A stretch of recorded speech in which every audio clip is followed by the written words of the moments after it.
Welcome to the Car Dealer AI Show, everyone. This is a show where we talk about what's working with car dealerships regarding AI. Today, we have a very special guest, Aaron.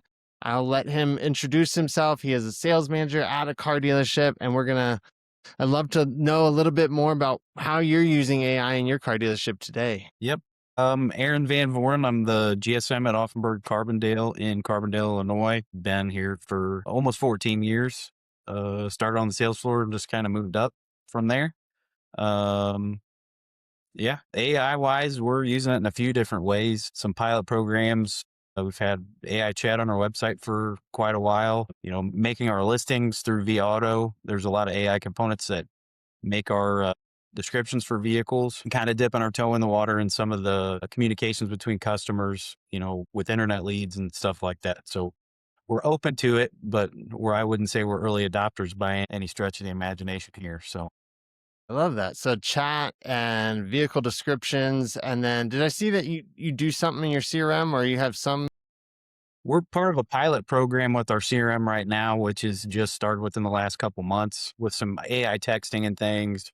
Haven't seen a ton of results from it, but we're one of the first dealers they've put into that program. So we're watching it and trying to see that it's doing what they hope it does. So I guess we're the guinea pigs in that realm for them. So that's integrated into like it's answering your inbound leads or like what Yes. part of the consumer cycle is that? Yeah. An initial follow up. So if a lead comes in, we got to name her Sophia. So we named our AI communicator Sophia, and she's supposed to text initially. So it's all through text when the customer lead comes in, just starting that process. And the way we're set up here, we think there's a need for us to have that. Whether this one works out or not, we're looking at, our sales. We don't have a BDC. So we're a BDC culture is what we have kind of adopted here.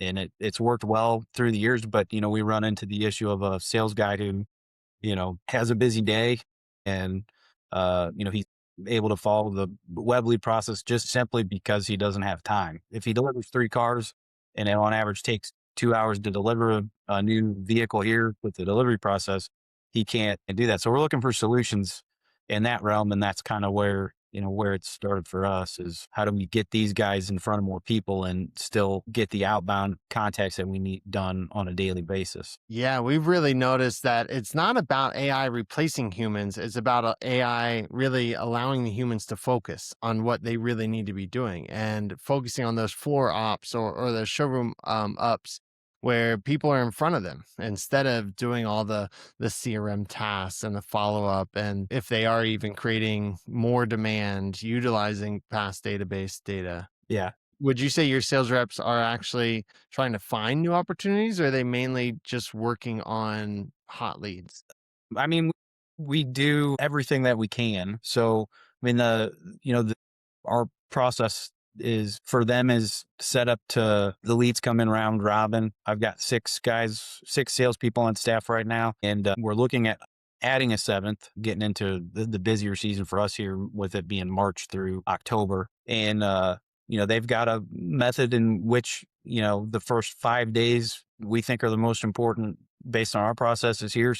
They have a 3-2-1 method that we use that we track that they have 3 outbound calls, 2 emails and a text every day. And there's some play in that depending on what information we get on a lead. They're expected to be doing that with those leads. And, it's a call and an email in the morning and a text, and then calling in a call in the afternoon, mid-afternoon around lunch, and then trying to hit that customer again in the evening before they leave. And then after 5 days, it just kind of tapers off from there as far as what's expected. But we want to get in contact with those people as fast as possible. So that's what our process is set up to do.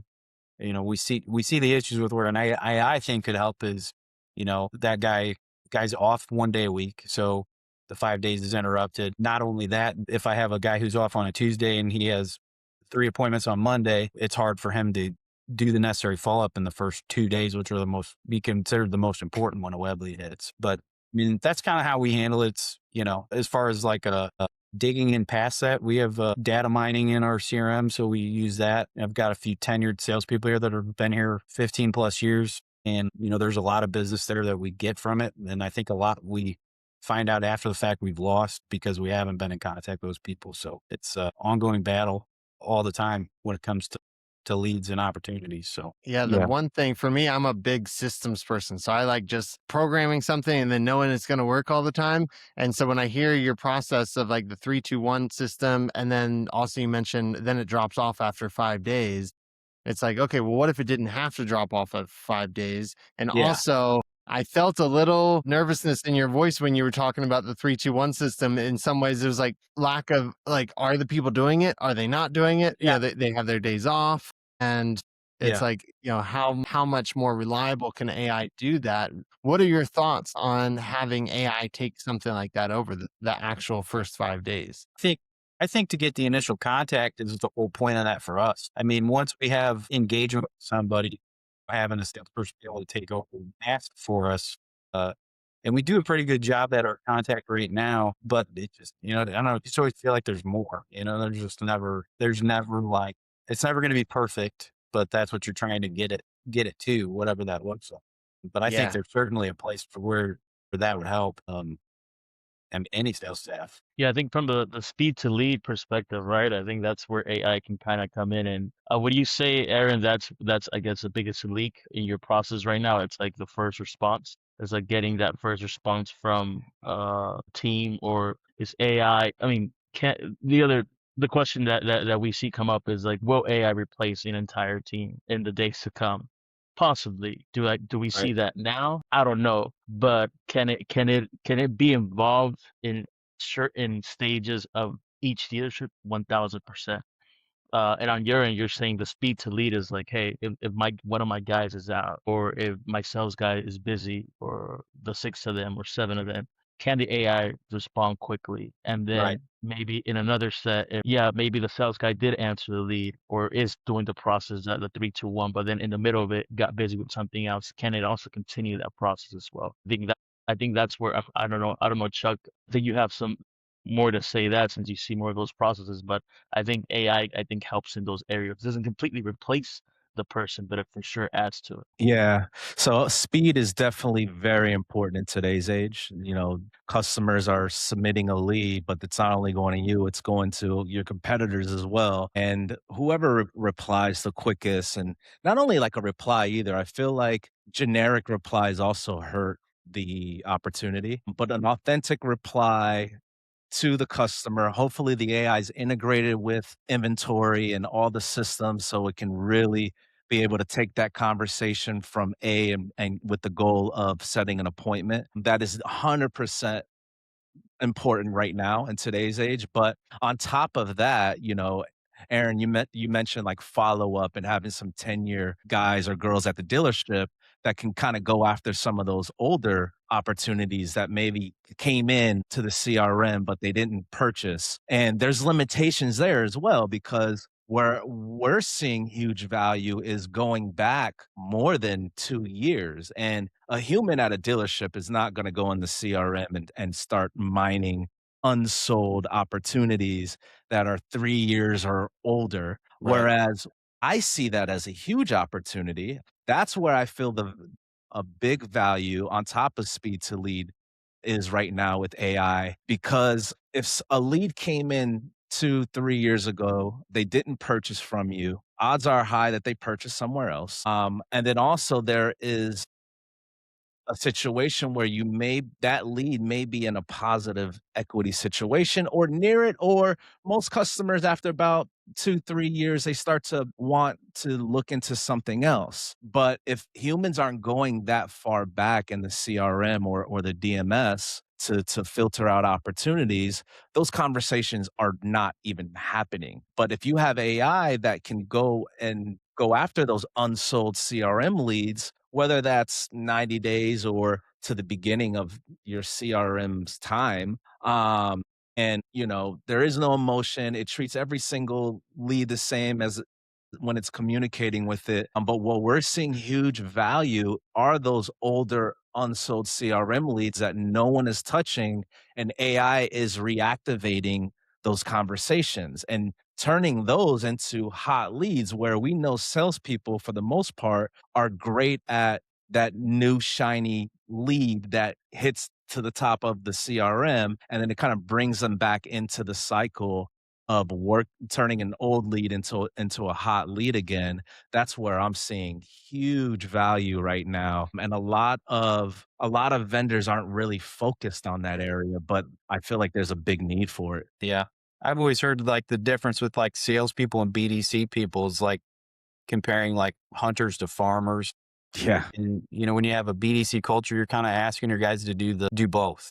And it's a little bit of a different mentality. And, you know, feel like our team pulls it off pretty well, but it certainly isn't, you know, when you're asking a sales guy to make, you know, you got to make 40 calls today or 50 calls today, and they're here to sell cars and move metal. You know, they're not looking at, looking forward to those calls, which I don't know that, you know, anybody's real excited about. I got to make X amount of Yeah. sales calls, and we don't get paid for making sales calls. So yeah, I mean, having that automated on that end, I know the team here would be thrilled if it was like you got, you know, you have 5 engaged customers that you know, an AI system generated for you overnight, or, Yeah. you know, it'd be great. So Yeah. So, yeah, I mean, making those calls, those 40, 50, 60 calls mandatory a day, especially like you can only make so many of those types of calls to like newer opportunities. And then you start going back further and further and further. There's a lot of mundane work that's involved. And humans, we have a capacity limit at the end of the day, right? It's like, I'm selling cars. I got people coming into the showroom for appointments that I made. I may not even be able to get to those 40 calls because I just had a busy day. Who knows? Maybe, something happened in that morning before coming into work. So emotionally, they're not really wired correctly. Like the quality of those 40 calls may not be good. But AI is from a voice perspective, removes all that mundane work. It really does bring those hot leads to light. And whether you have a bad day as a salesperson or not, when you see a hot lead that you can work, your attitude and your emotion changes completely versus going into it having to go as far back as I can just to make my 40 calls or make my, however many I'm supposed to make that day. It yeah, just it helps the salesperson just really work on hot opportunities. And when you're doing that, we're seeing huge conversions, and we're seeing a ton of happier salespeople, and their day is just more organized versus, having to really go back and deal with the mundane aspects of calling customers. So yeah, it's definitely a huge value right now. It's happening right now. But yeah, that's kind of my take on all that. yeah. Yeah, you mentioned that you're also using it in chat. I know that's a little bit more of an older school AI. It's been around for a Yeah. while, but one hot topic that has kind of come up a little bit recently, not necessarily recently, but one thing that we keep on hearing a lot now is dealer takeover.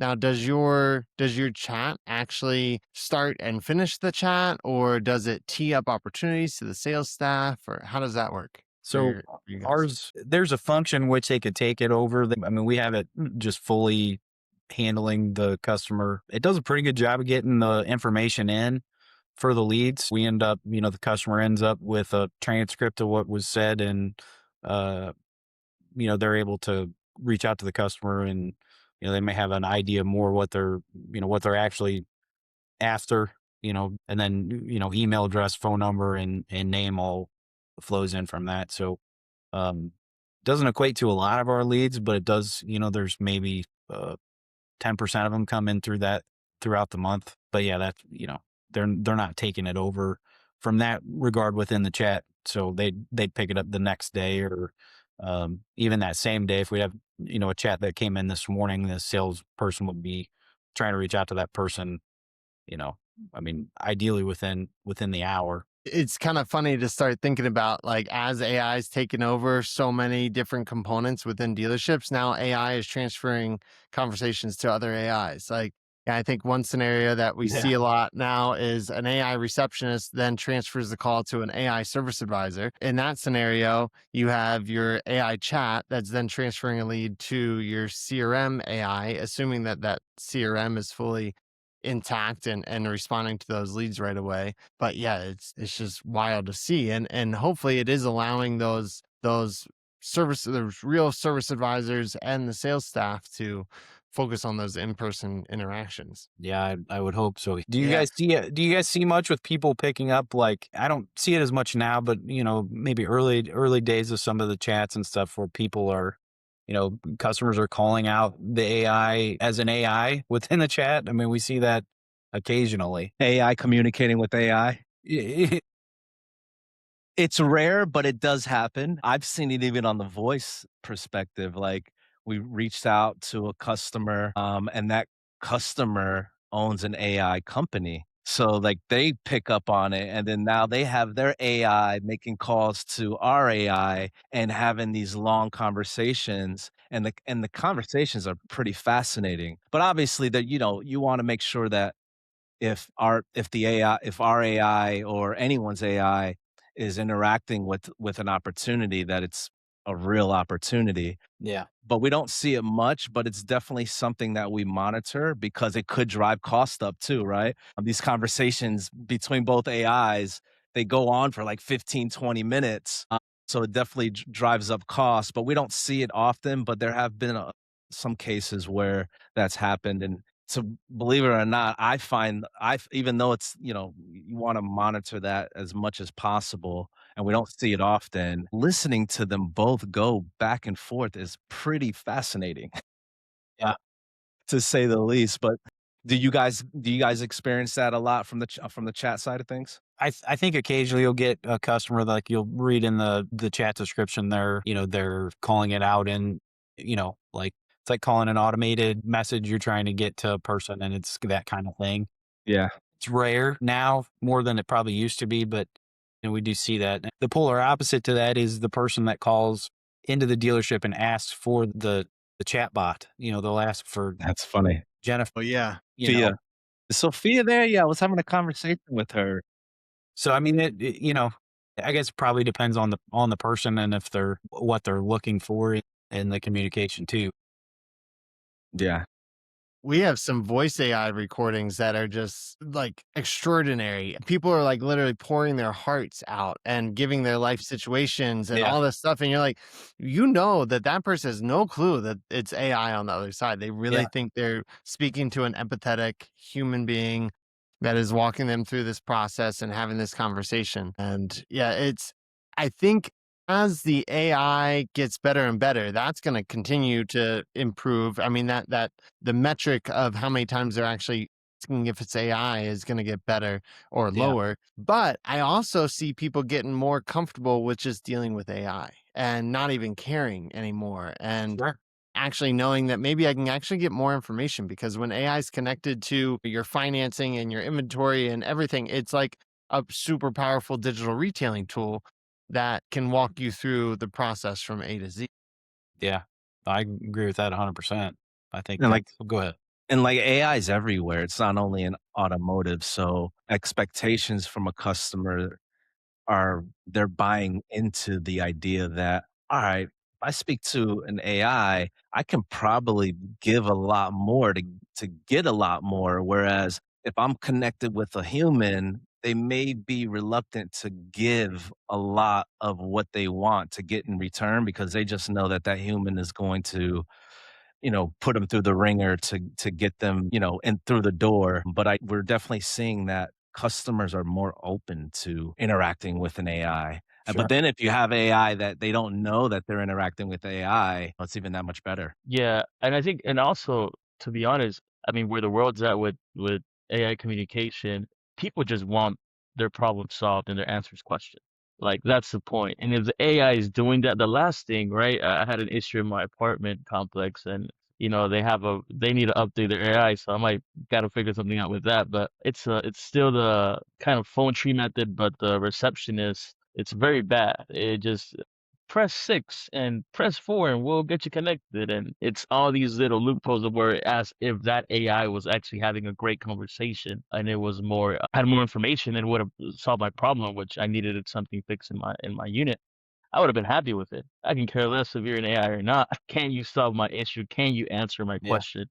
Aaron, I wanted to ask you a question. Is AI in the future, I want to get your thoughts on this, gonna make the car buying process more difficult or more seamless? And just to kind of piggy off that, what are your biggest concerns when it comes to AI as well in automotive? I mean, I think overall it's from a consumer standpoint and a staffing standpoint, I don't see how it couldn't help move things along and streamline it. And I think we've already seen, you know, a lot of improvements, even with the limited amount that we use here, in it helping us in terms of merchandising and the time that used to take. And now it's, you click a button and the description's written and it's done. I used it. I mean, just the other day, it was just using Chat GPT, but I needed to write a policy for something here in the dealership, and I told it what I wanted, and I had a 4-page document in 5 minutes. Where I mean, it would have been previously it would have been an hour, 2 hours, redraft and go through it and get it okayed, and it was just done. So, um, you're taking into the speed of it and how fast people want things today, and how much out of state business we do here at our dealership now. I can't see how it's not gonna just help everybody be more productive and really gain the time that they're after in the end. Any negatives to it? I mean, I don't know, I don't really foresee it being anything detrimental as long as it does what what you expect it to. I think that's the biggest question most people have when they're going into adding an AI product into their processes that they probably had for the same processes for since the car business started is, we're asking something that we don't 100% know to do something that a person has done for, the last 80 years in the car business. And I think it's probably more scary for some in that regard than it is, not going to actually do what it says it should. So yeah, I think overall it's coming whether you want it to or not. Yeah. I mean, that's the reality of it. It's, either get on board with it or get off the train because it's happening, and it's not just our industry. I mean, it's everything. Yeah.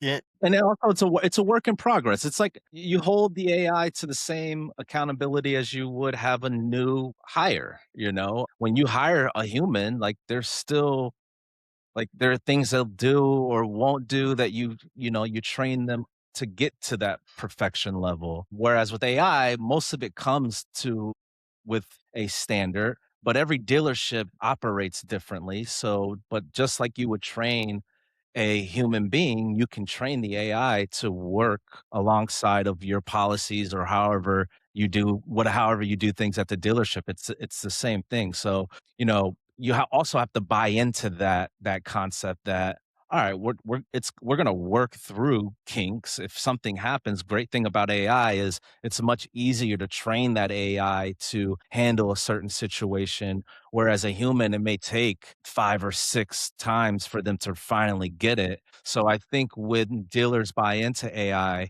they have to understand that it is also still somewhat to a somewhat level a work in progress.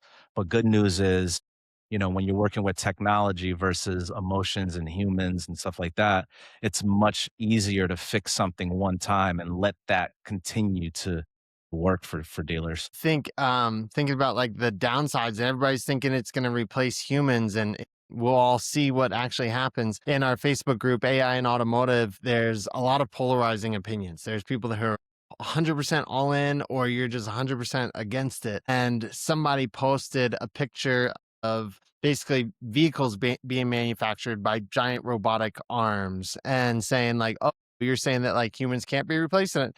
And then I pointed out in that picture, I was like, who do you think optimizes those, and who do you think builds those and engineers those and then makes them better? And that's where everything's going to just continue to shift. And this isn't the first time a shift has happened in the history of any industry. The humans will never really be replaced. Productivity will just rise Right. because humans can actually do more now. Yeah, I agree with that. I'd love to get your thoughts on this text message. So this is just completely unplanned. I was just thinking about, I was mystery shopping a car dealership today that I thought had AI. So I was actually interested. I was engaging because I wanted to engage with the AI. I definitely didn't get AI. But so I submitted a VDP lead, and then on a 2022 Ram 3500.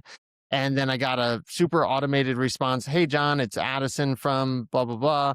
We got your request for more info on the 2022 Ram 3500. You can find more details on that vehicle here. One disclaimer, inside of that VDP lead, I asked a bunch of questions because I want to see how if the AI was going to take those questions into consideration. So shows that it was just an automated response. And then I said, what is your best price for this vehicle? Addison responded, our best price is our online price. If you have a counter offer, let me know and I'll take it to my boss and see if he's willing to do it.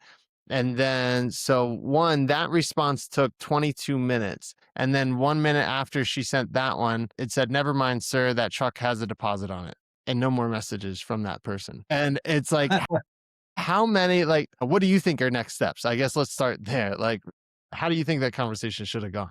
You said your first email was an automated email? So they texted me back, which was a preference that I had to choose. I chose to be Okay. texted. Okay. And then, I never received an email. I did give them my email, but it was an automated response. Okay. Text, and the salesperson took it over. I mean, I think, the way I would try to coach my person, if it was my person, your initial question was, what's your best price on the vehicle? Yeah. So, I mean, I would want them to probably try to gather a little bit more information from you than rather just come off, my best price is a price online. Well, I mean, in today's market, if you're not priced competitively, you're not really paying attention. But I think that's kind of a canned answer, but more into, man, that's that's an awesome vehicle. I can't believe how many people we've had interested in it. What specifically about this Dodge Ram 2500 has you interested in it? And then try to get some engagement with the customer past the price questions. And then past that, once telling somebody there's a deposit on the car, whether it was here or not, I mean, I always viewed it as, even as a salesperson, is if I knew I had I had just delivered a red Ford Mustang and I knew that car was gone because I just shook the customer's hand and said, congratulations. And I saw it drive out of here. And then the next phone call I took from somebody said, hey, we're calling about a red Ford Mustang. The last thing I'm going to tell those people right away is, oh, we just sold it, because I'm going to get a hang up initially. So, I mean, to me, it's, I've got a person that has a need that they're going to need to fulfill. Chances are, if you're really in the market for a Ram, you're not just going to, you're not only going to buy that Dodge Ram. You're not going to track that VIN down and follow it on Carfax until the person who bought it trades it in 3 years, because you're only going to ever buy that. There's a need that needs to be fulfilled. Coaching that person to, ask questions, be engaging, and, treat it like you're not selling a vehicle, you're solving a problem for somebody. And that's really the route that we try to make an attempt at. If you can get past that initial buy question by asking some questions and being engaged and be genuinely curious with the person, it's not going to come back up. They don't email us or call us from California or Texas because our prices are too high to begin with. Yeah, makes sense. You have to be, I think you just have to be a little sharper in that regard. As, man, I have an opportunity. I got a person who's talking to me. How can I make this the best opportunity? Because I mean, we just want to sell you something. I don't care if it's if you buy that specific Ram, if it has to be like that, I can find you another one. I mean, there's just so many options to just write it off so quickly in my mind. So, not to be hypercritical of somebody else in that, but if I was in a coaching position with that person, that's how I would have, hoped they would have approached it. Is, the opportunities there, the old school buy or die mentality, and it's not as cutthroat as it used to be, but it's we want to help this person find a vehicle, whether it's this car or something else entirely. Yeah, Yeah. and then just because you have a deposit on a vehicle, how many times have people put a deposit on it and then end up taking that deposit back, right? That's true. Yeah, that happens too. So, yeah. So get another deposit, your second in line, or whatever the Yeah. case is. To your point, get them in the door, maybe have a secondary deposit, but to your point, I can find that vehicle. That vehicle's available. Right. We can at least have you in line for the deposit, but then also while we're waiting there, I can locate something similar or probably the same exact vehicle and kind of go that route. But to your point, Aaron, you have a opportunity. How do you capture that opportunity and keep it an opportunity? Whereas with John, with your experience, it kind of just feels like, oh, well, I got to go to the next dealer. Yeah. And so Yeah, yeah, exactly. It's like I'm a car shopper, according to them at least. I'm a car shopper. I'm in the market for a Ram 3500. You probably have something else similar, if not. I mean, Ram 3500s aren't like just a volume style model, but I would imagine you have something, and you might as well get me in and start to talk about dealer trades, or hey, we can get that type of vehicle in for you. What do you think about this one? There's so many ways, but really my biggest takeaway there is like you, Aaron, as a general sales manager, you know exactly what system you'd want to deploy, but people in your seat don't have time to monitor every single one of these messages that the sales reps are actually sending out. Yeah. I think the one thing that excites me is like I know for a fact that if I were to type this into ChatGPT and give the scenario and say, how would you respond? It would respond better, and it would try to continue that conversation to get them and say, hey, your goal is to set an appointment with this customer. It would get to that point probably a lot more effectively.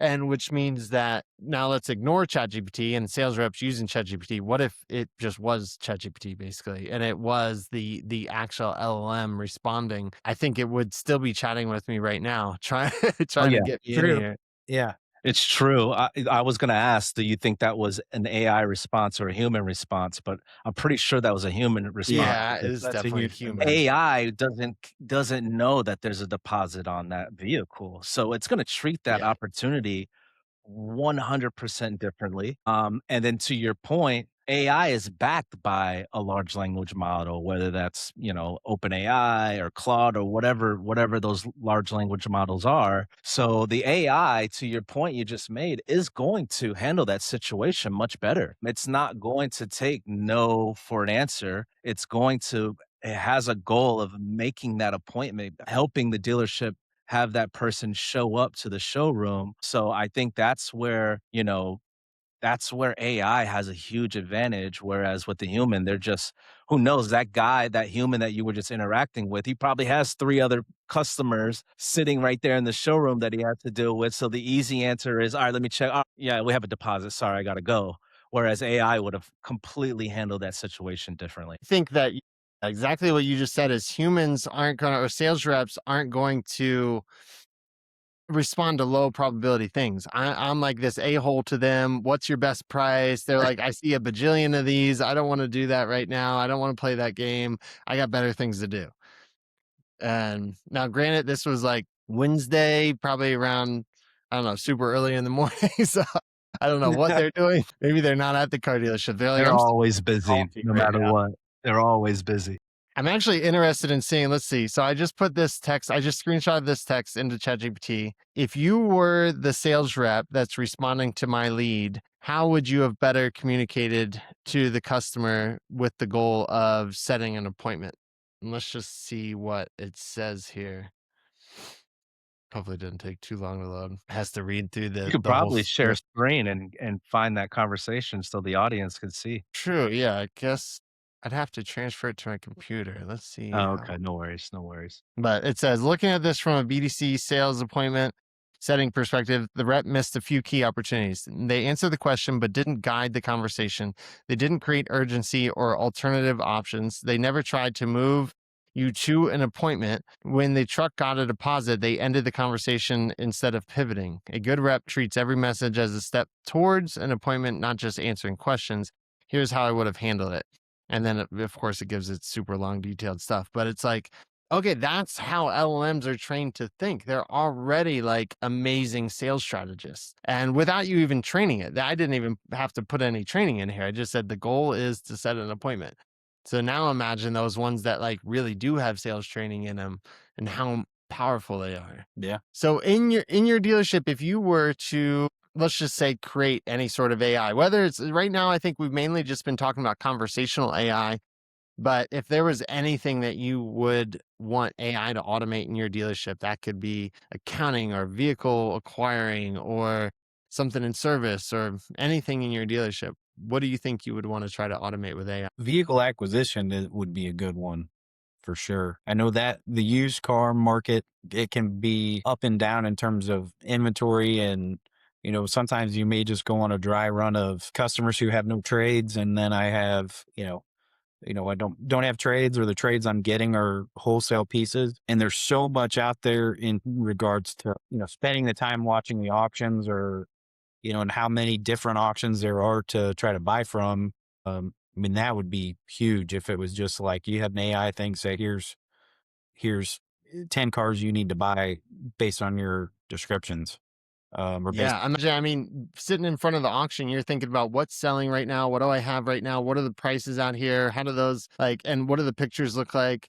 AI can do all of those things and Yeah. probably make a decision so much faster on like, hey, this would be your bid on this vehicle, I'd imagine. Not only that, to take it even a step further, you have those vehicles in your CRM. You have those vehicles in your DMS.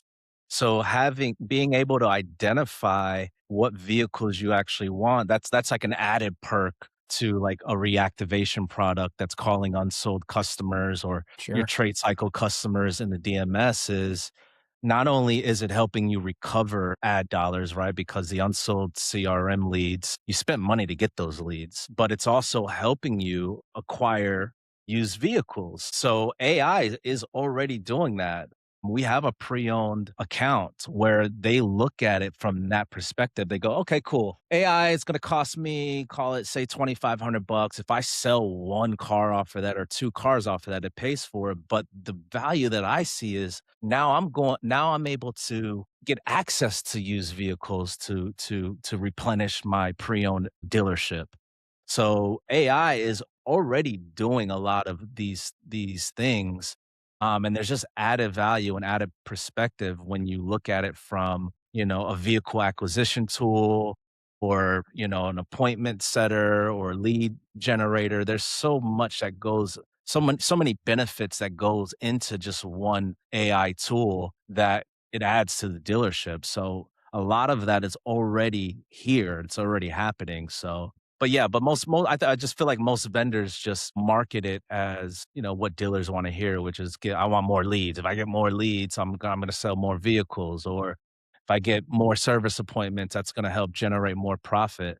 But looking at it from just replenishing my inventory is a hot topic to be marketing it as. So Yeah. Well, guys, just before we end this off, man, because we can probably talk for hours here, as we always do. Any final thoughts, Aaron, Charles, and John, before we kind of send this off? open it up to you, John. Yeah, I just think, with every one of these conversations, it still feels like some people are saying that feel like they're getting left behind with AI, and the truth is we're still at the early stages of this really being built in operationally. Everybody can jump on board, do a lot of things that Aaron's doing in his dealership right now and that we spoke about on this call today. Yeah, and then my takeaway is, there are solutions there now. So whatever pain point dealerships have, whether that's, getting more pre-owned vehicles or,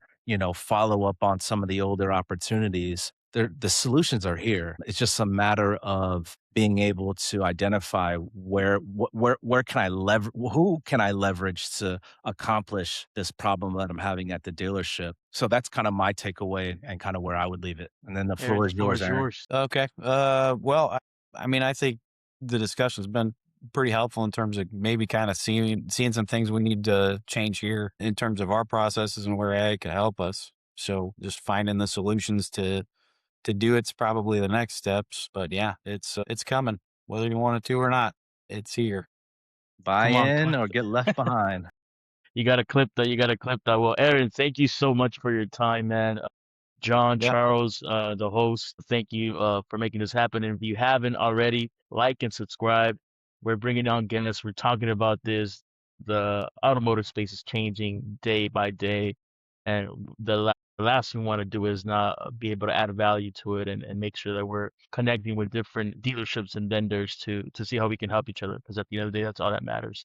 So thanks once again for tuning in, and we'll catch you guys in the next one. Take care. Excellent. Thanks, y'all. There. Thanks, guys. I need to get that soundboard.